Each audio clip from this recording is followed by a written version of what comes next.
Je vais vous poser une question. Si vous répondez bien, je vous laisse. Vous pouvez répéter la question? Quelle étrange question. Je suis. La télé en question.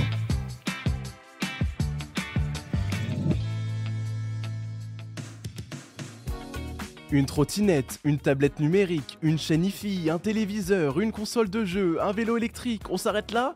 Eh ben non, il ne faut pas oublier la fameuse voiture. Voilà tout ce qu'on peut gagner, entre autres, en participant aux 12 coups de midi. Depuis 2010, l'émission de TF1 régale les maîtres de midi avec de belles sommes d'argent, mais aussi avec les cadeaux de l'étoile mystérieuse. Les fidèles connaissent le principe. Des indices à propos d'une célébrité sont cachés derrière 130 cases qu'il faut découvrir grâce à de bonnes réponses aux questions posées par Jean-Luc Reichmann. À la télévision, il faut en général attendre que l'émission soit à l'antenne pour toucher la somme d'argent remportée. Certains candidats l'ont d'ailleurs appris à leurs dépens. En 2016, faute d'audience, TF1 déprogramme 15 numéros de Wishlist, la liste de vos envies, présentée par Christophe de Chavannes. Conséquence, les joueurs du programme ne recevront jamais leur cadeau, car les numéros dans lesquels ils apparaissent ne seront tout simplement pas diffusés à l'antenne.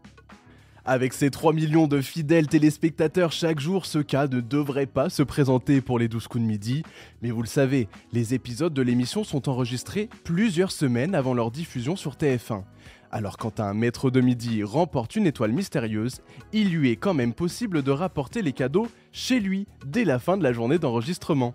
Comme les candidats n'ont pas forcément le véhicule adapté pour amener tous ces objets à la maison, ils peuvent être regardés chez TF1 si le maître de midi ne s'est pas organisé en avance. Attention, il faut savoir que ça ne se passe pas comme ça pour l'argent. Les candidats doivent attendre 3 mois après leur première diffusion pour toucher leur chèque.